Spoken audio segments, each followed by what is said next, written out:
เฮือนสาวโสดบ่าวโสดที่เขาเจ้ามานอนกันเนาะอันนี้จะเป็นฮิตของประเพณีของคนชนเผ่ามูเซอร์ดำเนาะบ้านนำกาบใต้เมืองเวียงภูคาแขวงหลวงนำทาหมู่บ้านชนเผ่ามูเซอร์ดำหมู่บ้านนี้ยังคงอนุรักษ์รักษาประเพณีอันดังเดิมไว้ให้เฮาได้เรียนรู้เทิงนี่เนาะเทิงนี่ยังบ่ได้ใส่ไฟฟ้าแต่หลังนี่ใส่แผงโซลาร์เซลล์เบิ่งอยู่ในนี่เป็นไงเขาอยู่จังได๋อ๋อโบเยภาษามูเซอร์ดำเว้าจังได๋ก็โอ้บอนผู้สาวนอนเลย อยู่ในนี่เลยป่ะโอ้เอาสาดปกเลยเนาะตอนคำลมพัดที่บนหนาวบนนี้จะเป็นสีมือของผู้สาวแล้วนะนี่เนาะเข้ามากกับฟิลหรือว่าบรรยากาศกับขายคือกับเฮานอนเทียงไห่เทียงสวนหรือว่ากำลังมาสุ่มยิงนกยิงฮอกันนะเนาะทุกคนเนาะในอ้อมข้างก็เขาจะเอาสาดนี่มาบังทางด้านนี่ก็เป็นสาดเนาะเอามาบังประตูปิดนี่ปิดนี่เลยทุกคนแล้วก็เขาก็อยู่พอดีห้องนี่พอดีนอนได้2 คนเนาะหลังจากปิดประตูนี่แล้วก็ในนี้มีแค่เรา2 คนจะทำอะไรดี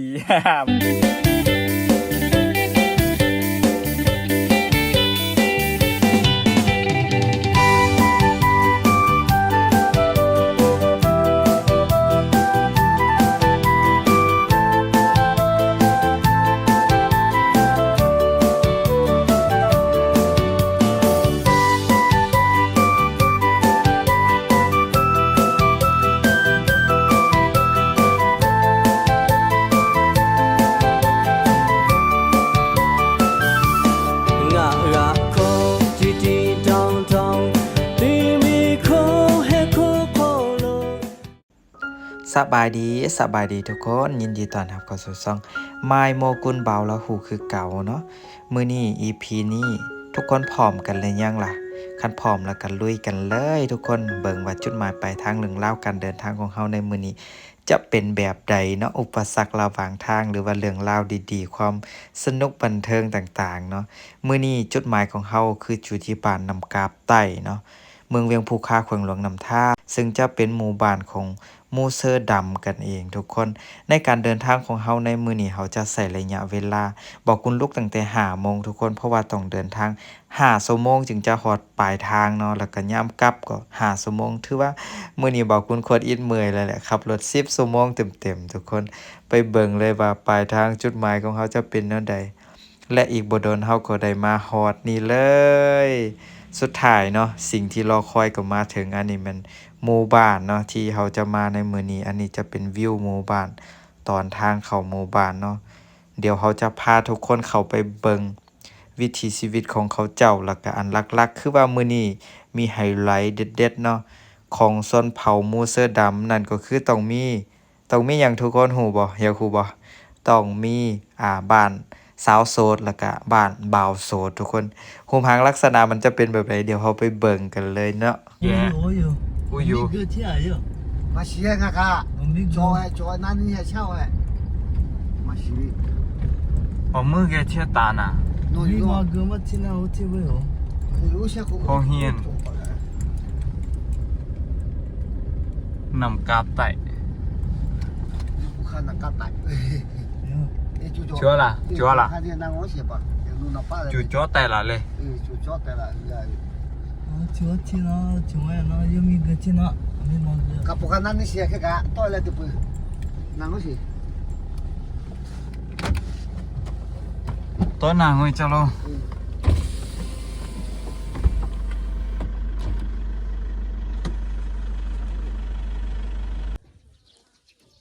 ทุกคนเห็นบ่วิวหมู่บ้าน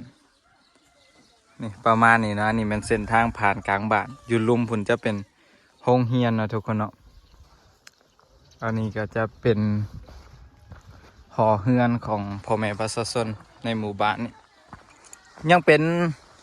บ้านเฮือนทรงเก่าทรงเดิมเนาะทรงเดิมของแบบต้นฉบับของชนเผ่าลาหูเขาที่ขาดบ่ได้ก็คือคกเนาะแต่ว่าแนมเห็นโฮงสีเข่าอยู่เนาะเสียบไฟฟ้าถือว่ามีไฟฟ้าเข่าแล้วเบิ่งลักไฟนี่เส้นทางนี้ก็ถือว่าเขาไปสู่หมู่บ้านเขาเรื่อยๆเนาะ จนไปเทิงพุ่นมื้อนี้บ่าวกุลบ่ได้เอารถเจ้าของมาได้ยืมรถอีพ่อมาเดี๋ยวบึดยังจะเข้าบ่าวกุลจะพาลงพี่น้องลงไปเบิ่งโรงเรียนดีบ่เนาะบ่อนการศึกษาของเด็กๆน้องๆครับอันนี้ก็เป็นของหมอของหมูคือเก่าน้องๆเขากำลังนั่งกินข้าว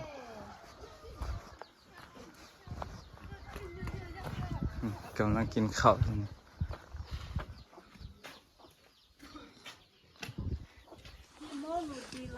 นี่มีผู้สาวอีก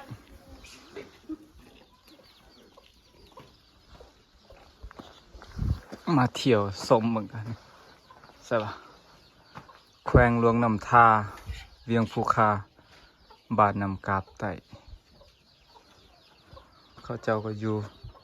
คือกับบ้านเฮานี่แหละเนาะอยู่จังสีเด้อทุกคนเด้ออันนี้น่าจะแม่นแบบเฮือนเก่าเนาะเฮือนเก่าบอนเขาเจ้าไว้เครื่องไว้ยังหรือว่าบอนผู้สาวนอนบ่จัก ยินเอาจะตั้งไว้ดิอันนี้เป็นผู้ที่นำทางเข้ามามื้อนี้เพราะบอกคุณบ่เคยมาแล้วบ่ฮู้เส้นทางก็เลยต้องให้น้องชายเขานำทางมาเนาะคิดว่าจะมาลงทางอยู่อันนำทาพี่อยู่เมืองเวียงภูคาพี่แหน่ผู้สาวหน่อยหลายสุดอันนี้ก็มันเฮือนที่มุงกระเบื้องแล้วก็มีเฮ็ดสังกะสีก็มีเฮือนแบบนี้ก็มีเขาเจ้าหัวขวัญเพราะว่าเขาบ่เคยเห็นคนแปลกหน้าคือเขาหน้าตาหล่อๆ หน้าตาขี้เละคือเขาบ่เขาเจ้าก็เลยหัวขวัญเนาะในมุงสังกะสีโอ้เทิงผลมีฮอตก่อนหินบล็อกเสาเฮือนเขาเกียมที่จะก่อสร้างเนาะถือว่าขยายขึ้นไปเรื่อยๆเนาะถือว่าแนมเห็นถึงความเจริญขึ้นมา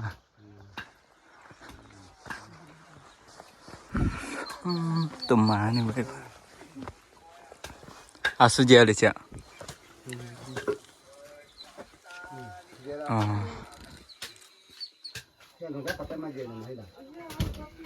เฮือนพี่น้องของแม่ใหม่ของแม่พ้นจะอีเนาะอันนี้มันเฮือนเสียทั่วเลยโอ้บอนผู้สาวนอนเลย อยู่ในนี่เลยป่ะโอ้เอาสาดปกเลยเนาะ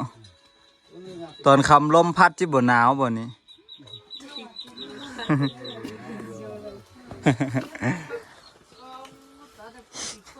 น้องชายเขาจะบ่ฮู้ภาษาลาวเด้อทุกคนเนี่ยฮู้ภาษาลาวบ่ฮู้บ่บ่ฮู้ภาษาลาหูซีก็บ่ฮู้บ่กุนงงเลยตัวนี้บ่ฮู้ภาษาเขานะเขาเว้าเนาะได้ก็บ่ฮู้คือกันนี่มาฮอดแล้ว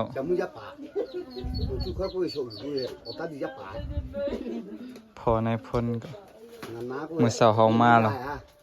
นี่เฮือนมุงหลังคาในนี้ทุกคนนะอันนี้ก็แม่นห้องนอนคือกันเด้มาลูกว่าสิไปที่ไหนอยู่ไปที่มาโมนี่สิเชียวจริงพอเสร็จมันตามมาเด้จ้ะเด็กแค่นี้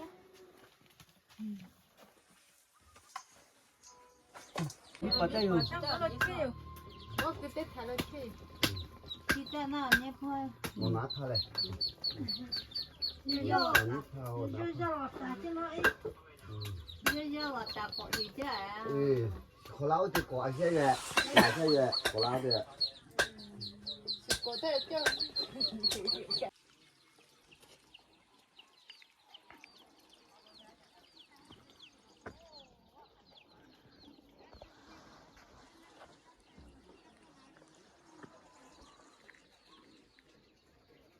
โอเคทุกคนตอนนี้คือเบากุลมาอยู่ที่เทิงองค์น้ำนะทุกคนเนาะเป็นถังน้ำก็ถือว่าหมู่บ้านนี่ก็ยังครบตามปัจจัยหลักของการใช้ชีวิตของมวลมนุษย์เนาะนั่นก็คือมีไฟฟ้าฮอดเนาะน้ำก็มีใส่คือว่าแล้วเนาะน้ำไหลไฟสว่างก็สามารถแบบว่าดำเนินอยู่ต่อได้นะพัฒนาต่อได้สินะ เบื้องลุมทั้งด้านหลังบ่าวกุนหันที่เขาเลี้ยวเห็นเขียวๆหันมันทงหน้าเขาเจ้าเนาะฤดูนี่ฤดูเขาเจ้าเก็บเกี่ยวแล้วก็เลยให้เขาเจ้าเซาเนาะคนจีนเขาเจ้าเซาเฮ็ดเป็นสวนแตงโมลงทุนเฮ็ดสวนแตงโมส่วนด้านเทิงพี่ก็คือที่เห็นหันเนาะเป็นยอดผู้สันผู้แล้วก็เขาเจ้าก็ได้มาตั้งบ้านสร้างบ้านแปลงเฮือนอยู่เป็นตู่เป็นทางเป็นฐานแต่ว่าเท่าที่สังเกตหันประมาณ 70% ของหมู่บ้านนี่ถือว่าได้เฮ็ดเฮือนงามแล้วเนาะมุงกระเบื้องแล้วก็ก่ออ้อมโดยฝาซีมังเนาะฝาซีมังมันยังต่างๆก็ถือว่าเบิ่งเห็นความพัฒนาหรือว่าความสุขสบายของพ่อแม่ประชาชนหลายขึ้นตื่มบ่าวกุนก็ดีใจนำเนาะเพราะว่าผ่านมาที่เราเคยได้ไปเที่ยวหมู่บ้านชนเผ่าเนี่ยหลายๆชนเผ่าหลายๆหมู่บ้านอยู่ทางเมืองรองอันที่เราได้ไปหันถือว่ามีความน่าเป็นห่วงหลายเติบเพราะว่าหลายๆหอหลายๆเฮือนเนาะคือกับคลิปเก่าๆบ่าวกุนเคยถ่ายลงทุกคนลองไปเบิ่งเนาะบ่าวกุนไปเล่นไปเที่ยวหันคือว่าลำบากแท้ๆพี่น้องกับเฮือนหลังที่เมื่อกี้เราเข้ามาพักก็ถือว่าเขาเจ้าก็ลำบากเนาะอยู่กันหลายครอบครัวเป็นครอบครัวใหญ่ฮะนะอยู่เป็นพ่อเป็นแม่แล้วหลายๆครูที่เอาลูกเอาผัวแล้วก็อยู่นำกันถือว่าห้องหอห้องนอนก็ตามแบบฉบับของคนชนเผ่ามูเซอร์ดำเลยก็ถือว่าจะขันเป็นห้องน้อยๆเนาะที่เป็นห้องมันยังสาวโสดกับชายโสดนะเดี๋ยวเขาจะลองไปเบิ่งตามหมู่บ้านนี่ว่ามีแต่ละเฮือนมันขายคือกันบ่สิเนาะพี่น้องเนาะไปเฮาย่างไปเที่ยวกันเบิ่ง ทุกคนตอนนี้กับน้องทรายนะจะขึ้นไปด่านเทิงพุ่นนี่น้องทรายเพิ่นเคยมาจากเทื่อแล้วนี่4 เทื่อบ่เคยมา4 เทื่อแล้วว่าซั่นตอนนี้น้องทรายเพิ่นจะพาไปเบิ่งอันแม่นยังก็บอนผู้สาวนอนเป็นเฮือนสาวโสดหรือว่าเฮือนชายโสดนะมีบ่อยู่เทิงพุ่นก็มีบ่มีเนาะบ่ฮู้ ฮู้ภาษาลาวเข้าใจภาษาลาวจักเปอร์เซ็นต์นี่ฮู้หน่อยนึงบ่หรือฮู้หลายเสียคิดแต่ยอมากาละงากูบ่เสียเลยงาโตโยบ่เสียเลยเสียเว้ยขับแปเสียเว้ยขับเปิดมาสิโอเคทุกคนเดี๋ยวบอกคุณจะแพนกล่องลังให้เดี๋ยวให้น้องทรายเพิ่นเฮ้ยน้องทรายซื้อยังบอก FC เด้ซื้อจะล่อเนาะอ๋อยังบ่ทันเอาเมียเถอะแม่นบ่เอาเถอะเนาะบ่เคยเอาเถอะวะบ่เคยเถอะอ๋อโอเคนี่ทุกคนเฮือนเขาเจ้าอยู่โอ้เฮือนหลังนี่มีเด็กหน่อยเขาอยู่เนาะจะเกนีมากันอ่ะ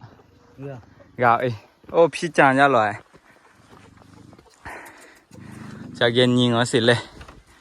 อามาเตเจนะสุโอ้คิดดีใช่เวลาเขาจะอยู่แบบนี้เลยทุกคนนะเฮือนก็อยู่ในประมาณนี้เนาะจะขันห้องเป็นนี่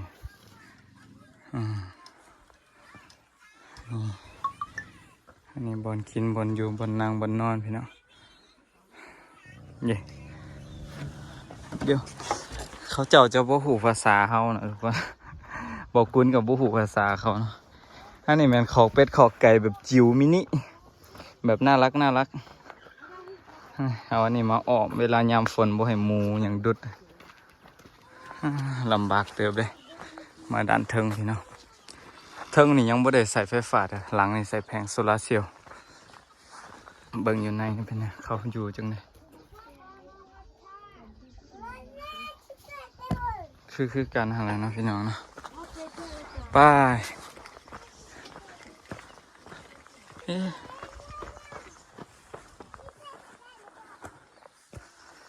ย่างมาเที่ยวถือว่ามีพื้นที่ว่างหลายเติบได้อยู่นี่จะสร้างบ้านแปลงเงินแต่ละหลังก็ตามต้นฉบับของเขาเลยคนส่วนเผ่ามูเซอร์ดำจะมีแหลวมีหยังนะตาแหลวเขาเอิ้นตาแหลวกันผีกันยังตามหิดคลองก็จะรอมาเที่ยวย่ำบุญกินเจียงอยู่ผีจักเถื่อหรอมาตลอดบ่มาวะมาเถื่อเดียวมาเถื่อเดียวเห็นสาวหลายบ่บ้านนี้มีสาวหลายบ่มีหลายอ๋อคนงามๆก็มีบ่บ่หลายแล้วจะรอเคยมีผู้สาวบ่ล่ะ บ่เคยมีโอ้ บ่เป็นหยังบ่เป็นหยังเว้าหลังกล้องก็ได้เนาะเดี๋ยวค่อยลงกันหลังกล้องจะรออันนี้แม่นหยังจะรอนี่อธิบายได้นี่แม่นหยัง 不也我这那是那个， อ๋อบ่เยภาษามูเซอร์ดำเว้าจังได๋ก็ 不也我这那是那个， บ่เยบ่เยนี่ฮะ 不也， บ่เยบ่เยนี่แปลว่าเฮือนผู้สาวเฮือนผู้สาวนอนมานอนเฉพาะแต่ตอนค่ำเนาะตอนเว้นนี่กลับไปเฮือนเนาะตอนค่ำแล้วจึงมานอนในนี่เนาะอันนี้เขาเจ้าเฮ็ดเองบ่จะรอเขาเจ้าเฮ็ดเองบ่หรือผู้บ่าวเฮ็ดให้หรือว่าผู้สาวเฮ็ดเองอันนี้ 不是啊， ผู้สาวเฮ็ดเองอ่ะอู้เก่งเนาะอยู่บ้านจะรอมีบ่ล่ะมีบ่บ่มีแต่ก่อนนี่มีแม่นบ่เดี๋ยวนี้บ่มีแล้วเนาะเพราะว่าอยู่บ้านจะรอก็อยู่เมืองเดียวกับเบากุนที่ว่าเริ่มพัฒนาขึ้นแล้วแต่ว่านี่อยู่เมืองเวียงภูคาแต่ว่าเป็นบ้านที่มันค่อนข้างจะไกลจากเทศบาลเมืองหน่อยนึงหั่นนะก็เลยว่ายังคงมีแบบว่าแบบจังใดจิเว้าจังใดวะแบบถึงแบบว่าม้วนเสื้ออันเก่าดังเดิมนะคิดของประเพณีของเขาหั่นนะในการจังใดดีเนาะว่าสั่งจีเว้าย่านเป็นคำที่แบบว่านั้น โอเคเดี๋ยวเฮามาเว้าเรื่องนี้กันซะเนาะนี่อันนี้ก็เขาเจ้าจะเฮ็ดเป็นคือกับหังนกนี่เนาะแล้วก็มีขันไดทั้งขึ้นทั้งนี่2ข้างเลย แล้วก็นอนได้ประมาณจักคนเนี่ยจะรอเขาคือเฮ็ดอันขันไดนี่2เบื้องว่ะอามาเตเลนญีป้าเตละชิกุชิกุะ我这个对的呢，ชูใต้ชูเกดูล่ะอย่าใต้งอเลยใต้งอสิเดี๋ยวจะขึ้นไปนำ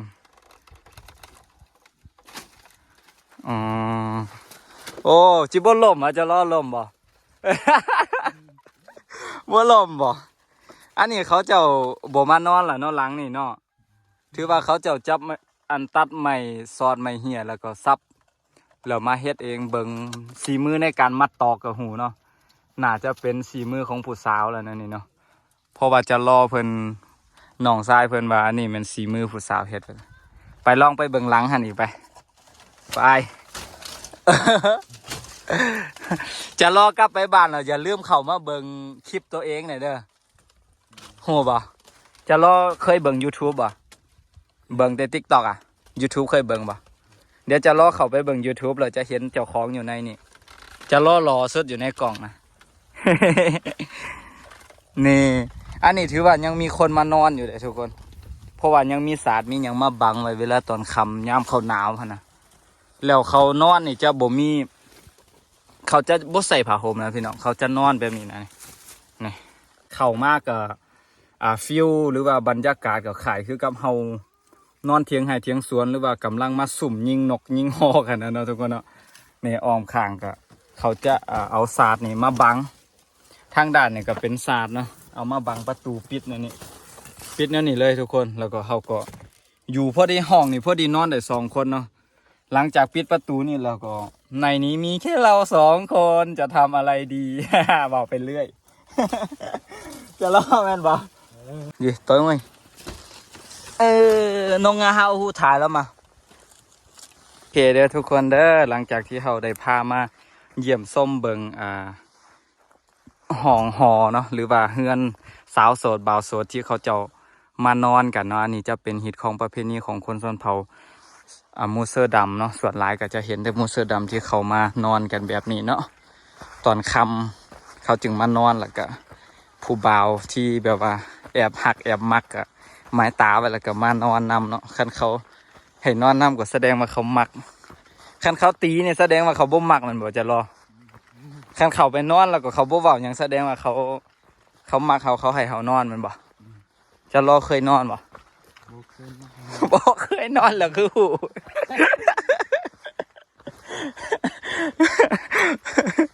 จะรอบ่เคยนอนแต่ว่าหูอะเฮ็ดแนวใด โอ้มีน้องปลาอีกจะรอเลยนี่คักสุดเลยมีน้องปลาแล้วก็เป็นเฮือนหลังแบบสังกะสีเนาะทางด่านพี่มีแต่ทางด่านเทิงผีน่าจะเป็น ส่วนหลายเป็นกลุ่มคนแบบว่าครอบครัวที่แบบค่อนข้างลำบากอะนะคือเท่าที่เขาสังเกตเห็นนั่นเบากุนก็บ่ค่อยกล้าเว้าปานใดเนาะเวลาเขาไปถ่ายอยู่ในอันเพราะเขาก็ให้เกียรติเขาบางภาพบางสิ่งบางอย่าง เขาเจ้าก็บ่พร้อมที่แบบจะเปิดเผยใจให้คนอื่นเห็นอ่ะอีกอย่างเขาเป็นส้นเผาแล้วเขาแบบอายเดะนะอายคนแปลกหน้าเดะอายกล้องอายหยังเดะนะแล้วก็เขาก็เลยให้เกียรติเขาอนุญาตเขาเนาะแล้วเขาก็คือกับให้ทุกคนเห็นภาพไปหั่นล่ะคือกับผ้าห่มผ้าบ่หรือว่าเสื้อผ้าในการเป็นอยู่ก็ถือว่าอันนั้นเติบแต่ใจเบากุนก็อยากเอาเครื่องเอาหยังมาแจกอยู่แต่ว่าฮู้บ่ทุกคนย้อนหยังย้อนว่าเส้นทางที่เฮามานี่มันลำบากพุ่นนะทุกคนไอ้มันไกลเนาะไกลอีหลีเพราะว่าต่างแขวงเนาะบอกคุณอยู่บ่อแก้วแต่อันนี้อยู่น้ำทาพี่เด้อว่ะเดี๋ยวพาทุกคนชมเบิงกิจของประเพณีเขาเจ้าแล้วก็มาเบิงภาพบรรยากาศภายในหมู่บ้านกันเนาะมันก็จะเป็นข่ายคือแบบว่าหมู่บ้านดังเดิมในความทรงจำเดิมๆในความทรงจำเก่าๆของพ่อแม่พี่น้องของลุงป่านาอาหลายๆคนเคยใส่ชีวิตแบบนี้เนาะบอกคุณเสือว่าหลายคนอาจจะเคยก้าวผ่านจุดนี้เนาะสำหรับไอเอ่ยน้องคนที่อยู่ในเมืองหรือว่าเติบใหญ่จากบ้านเมืองที่มันมีแสงสีสีวิไลมาก่อนก็ถือว่าสามารถเบิงเป็นแนวทางเบิงเป็นบทเรียนหรือว่าเบิงเป็นมุมมองหนึ่งเนาะให้เข้าใจแบบว่าคนส้นสั้นหรือว่าให้เข้าใจแบบว่าคนส้นเผาให้เข้าใจคนที่อยู่บ้านนอกเมืองหน้าอย่างเจนี่เนาะจึงจะได้หูถึงรสชาติเนาะในการใส่ชีวิตของหลายๆส้นเผาหุ้ยตัวมาเห่าเลยจะรอจิกัดเห่าบ่นี่โอ้เขาเจ้าได้กาเบียยางนี่กาเบียยางโอ้โหแจ่มเลยใส่สปริงเกอร์อีกถือว่าเห็นแบบนี้ก็ดีใจเติบเนาะถือว่ามันเป็นการลงทุนระยะยาวต้นยางนี่แต่ว่าคันถ้าได้เก็บหมากดอกผลก็ถือว่ากลุ่มหลายปีเดี๋ยวเขาจะพาลงไปเบิ่งโรงเรียนของน้องๆกันเนอะทุกคนเนอะหลังจากที่เราเบิ่งหอเฮือนเดือนดาวเบิ่งชีวิตการเป็นอยู่ของเขาแล้วเขาก็ได้มาเบิ่งเฮือนสาวโสดเฮือนบ่าวโสดเนาะวัฒนธรรมในการจีบแสลินสาวของส้นเผานี่แล้วเดี๋ยวเขาจะมาเบิ่งบรรยากาศแล้วเขาก็จะลงไปเบิ่งบอนที่แบบว่าหล่อล้อมคนเนาะหนอแนงของประเทศชาติหนอแนงของบ้านเมืองเขานั่นก็คือการศึกษาก็เป็นสิ่งสำคัญเลยแหละ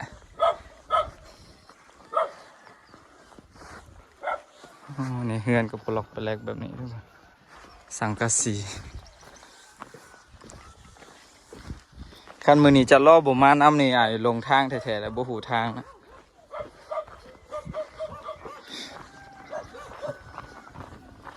มือเสาร์นี่มาแต่5 โมงมาฮอดบ้านน้องชายเขาเนี่ย6 โมงแล้วเธอนี่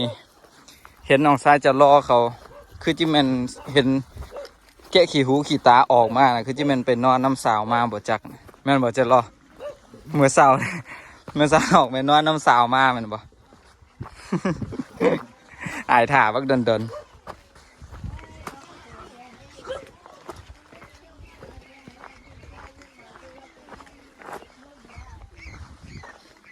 ไป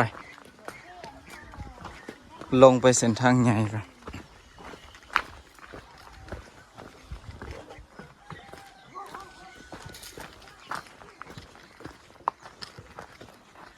เขาค่าเสียเลยห้องเฮียนเย่อุปาอันนี้จะเป็นห้องนำแบบนี้หลายๆคนถ้า FC หลายๆคนมานี่จินตนาการเบิ่งว่าทุกคนจะหลึงเคยบ่จะทายได้บ่แต่บางคุณน่าจะไม่ได้เพราะบ่ลึง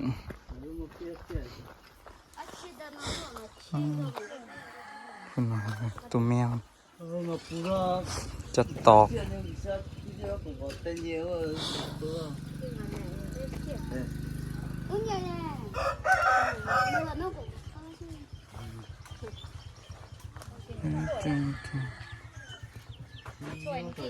นี่จะแม่นสุขศาลานำกาบถือว่าสุขศาลาเขาเถิงเนาะจะปิ่นปัวเบิ่งแย่งดูแลถึงความเป็นอยู่ของพ่อแม่ประชาชนเนาะในการรักษาสุขภาพสุขอนามัยต่างๆก็ถือว่าดีเนาะ ดีอกดีใจนำพ่อแม่ประชาชนที่ไฟฟ้าเขาฮอดนำกับไหลสุขศาลากับเขาถึงเบิ่งแยงดูแลเนาะอันนี้จะเป็นห้างขายของซ้ำภายในหมู่บ้านนี่น่าจะมีห้างเดียวนี่บ่จะรอในบ้านนี่มีแต่ห้างเดียวนี่บ่ขายเครื่องแม่นบ่อืมอ๋ออยู่พุ่นเลยอยู่ในเพิ่นก็มีห้างหนึงเนาะอยู่นี่ก็มีห้างหนึงเนาะ 啊，表演那个这个不帮不。 แต่ว่าเป็นห้างหน่อยๆใช่เนาะมาเที่ยวเบิ่ง ไปสั่ง เจ้าฮะ มายัง มาลินบ่เคยมาก็เลยมาเที่ยว มาเบิง แล้วลูกอยู่ไสมา อยู่เมืองอยู่บ่แก้วพอดีมาส่งพี่น้องมาหาอันลูกชายเขาว่าซั่น อันนี้ก็แม่นน่ะแม่นนี่ยาวแล้วได้จะเป็นยาว ไปเบิงห้องหมอ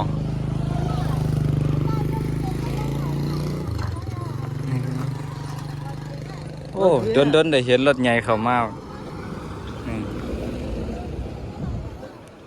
ดนก็เห็น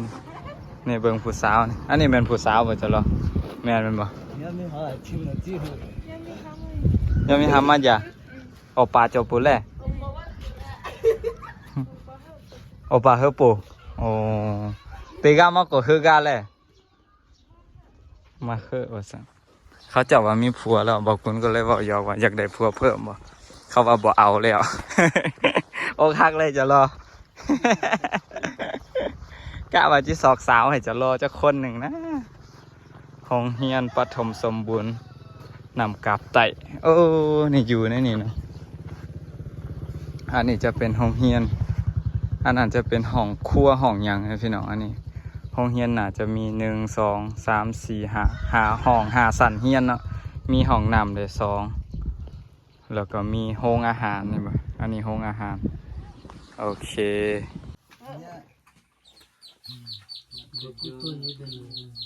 แต่เปิดตอนนี้ก็จะเบิ้ลทิ้งตัว ว่า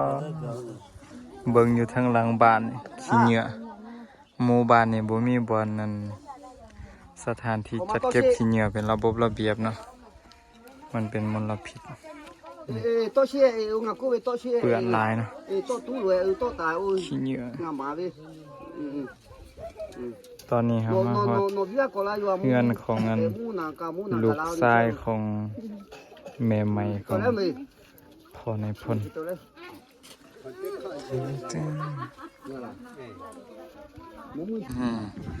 ตอนนี้เขาลงมาทางใต้พี่เนาะ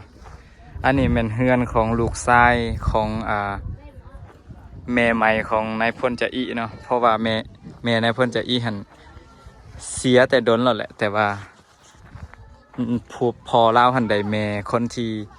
1คนที่2คนที่3คนที่4อันนี้น่าจะเป็นคนที่4เนาะถือว่าเสน่ห์แห้งเติบเนาะนายพลใดแต่คนเดียวแต่ว่าพอของนายพลนี่ใดคนที่4แล้วตอนนี้มาหับลูกชายของเมียเนาะกลับไปอยู่บ้านนำกันมาซั่นแล้วบ่กุนก็เลยอาสาเอารถอีพอนี่เนาะมาต่างมาย้ายครอบครัวให้เขาอะนะแล้วก็มาเที่ยวเบิ่งบรรยากาศเจอเฮือนผู้สาวอีกแล้วทุกคนเลยบ้านสาวโสดอ้าวอันนี้ไขประตูทางใดล่ะโอ้เขามัดไว้เลยนี่แสดงว่าเขาอยู่มันบอกเขามัดไว้นี่เขาก็อยู่แบบนี้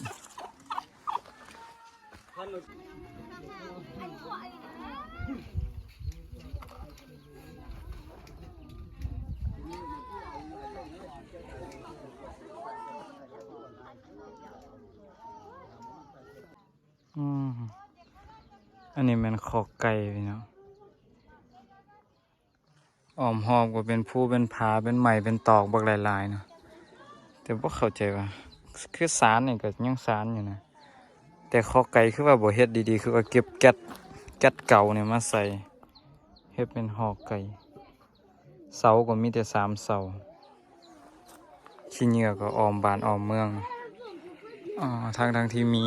สุขศาลาเนาะที่แบบว่าเขามาตั้งอยู่แท้ๆแต่ย้อนแนะนำเราไทยบ้านเขาจะบ่ฟังบ่หรือว่าจังใดคือว่าขี้เหงื่ออ้อมหน้าอ้อมหลังนี่เนาะควรปรับปรุงอยู่บนนี้พี่น้องเพราะว่า มันเห็นไปกว้างไปไกลก็ถือว่ามันอีกอย่างหนึ่งก็ผลกระทบต่อสภาพแวดล้อมแล้วก็สุขภาพของพ่อแม่ประชาชนโดยที่เขาบ่ฮู้นะเนาะอยากให้เขาถึงอันนี้เป็นบ้านเฮือนเฮือนที่ล่มนะโอ้เขาอยู่ก็อยู่